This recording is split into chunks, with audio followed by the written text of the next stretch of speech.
मराठी सुगम भारती इयत्ता 8वी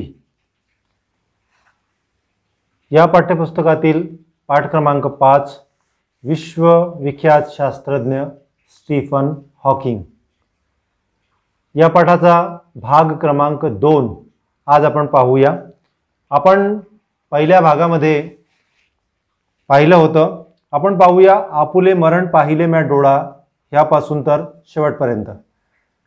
तो हमने देखा था कि स्टीफन हॉकिंग ये जो शास्त्रज्ञ हैं, जब इनको बीमारी हुई थी मोटार न्यूरॉन नाम की, तब क्या हुआ था, तब धीरे धीरे उनका बोलना, उनका चलना ये सब बंद हो गया था और उनको सांस लेने में भी तकलीफ होती थी।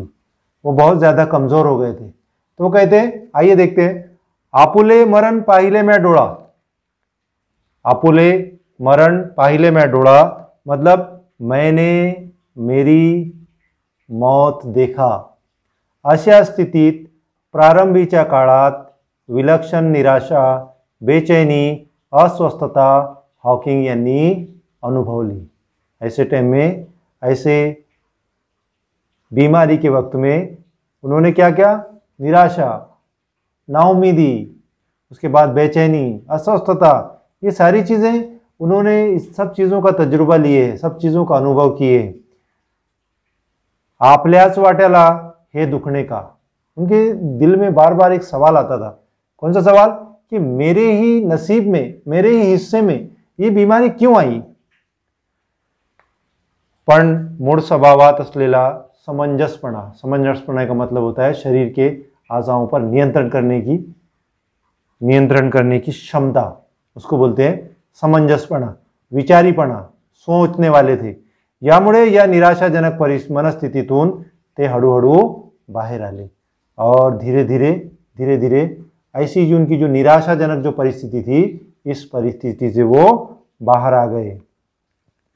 जन्मानंतर झालेल्या या गंभीर अपंगात्वर मात करण्याची जिद्द त्यांच्यात निर्माण झाली।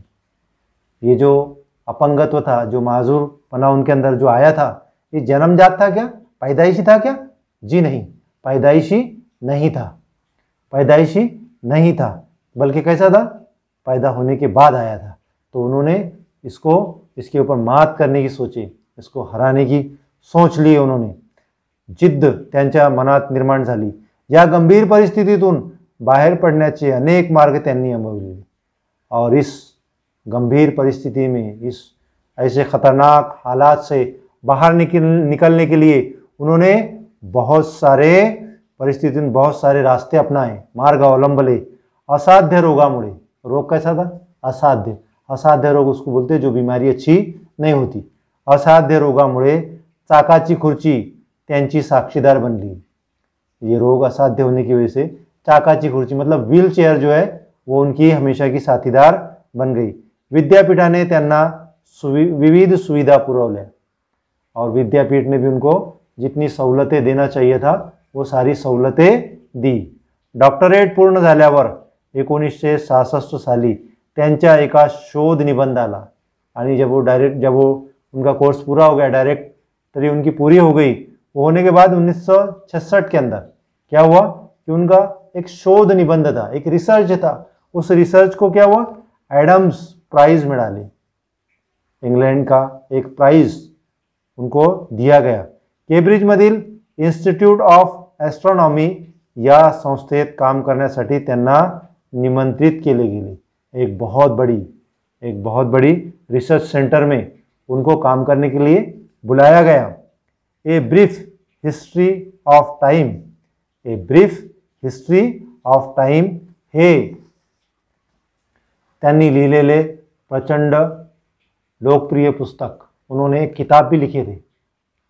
देखिए, अपंगत्व होने के बाद हमको हाथ होने के बाद भी हम नहीं लिख सकते, हम अपंग नहीं होने के बाद भी कोई खोज नहीं कर सकते, लेकिन वो अपंग होने के बाद भी, दिव्यांग होने के बाद भी, माजूर होने के बाद भी उन्होंने देखो कितने बड़े बड़े काम किए हैं।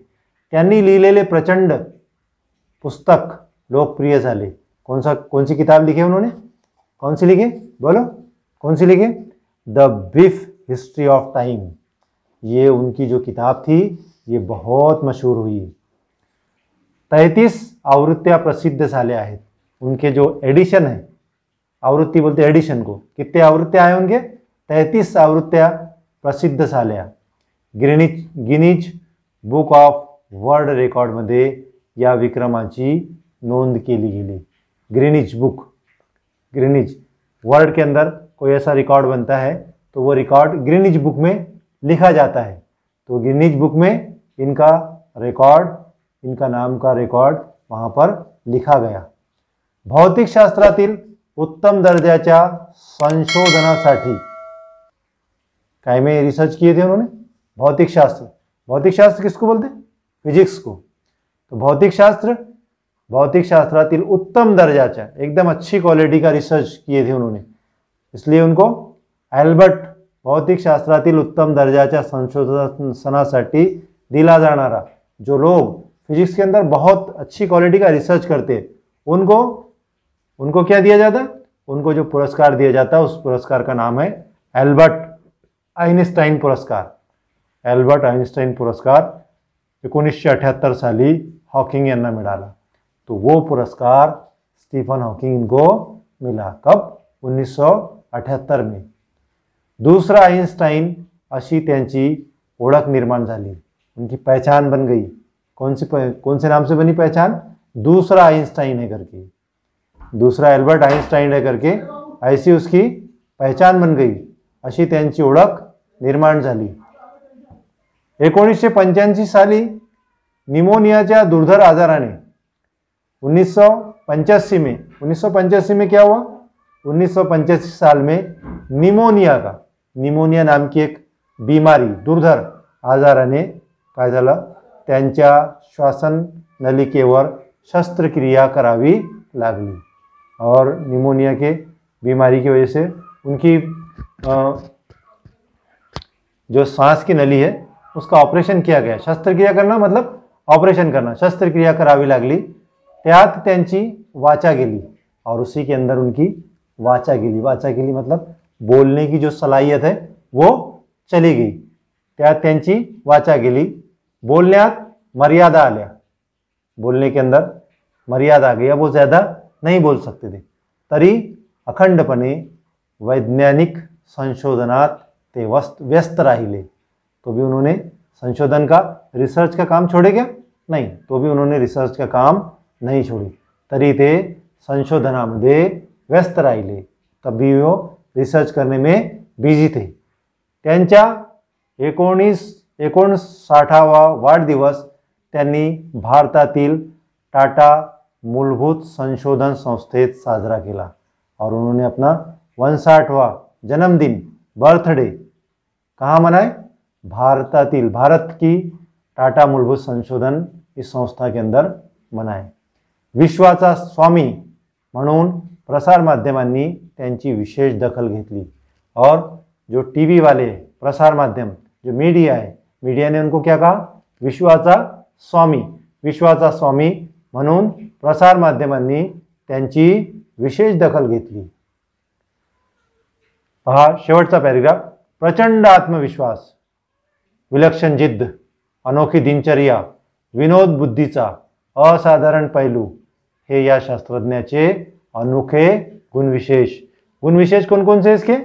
कौन कौन से गुण है? प्रचंड आत्मविश्वास, देखिए कितना कॉन्फिडेंस है उसका कि अपंग होने के बाद भी, हैंडीकैप होने के बाद भी वो बड़े बड़े पुरस्कार ले रहा है, कितना बड़ा आत्मविश्वास है। विलक्षण जिद्द, कैसी जिद है उसकी? अनोखी जिद है, विलक्षण। अनोखी दिनचर्या, उसकी दिनचर्या रोजमर्रा की जो जिंदगी है वो भी देखिए कैसी है। विनोद बुद्धीचा असाधारण पहलू, कैसा है? असाधारण पहलू वाला इंसान, विनोद बुद्धि वाला है। या शास्त्रज्ञाचे अनोखे गुण विशेष।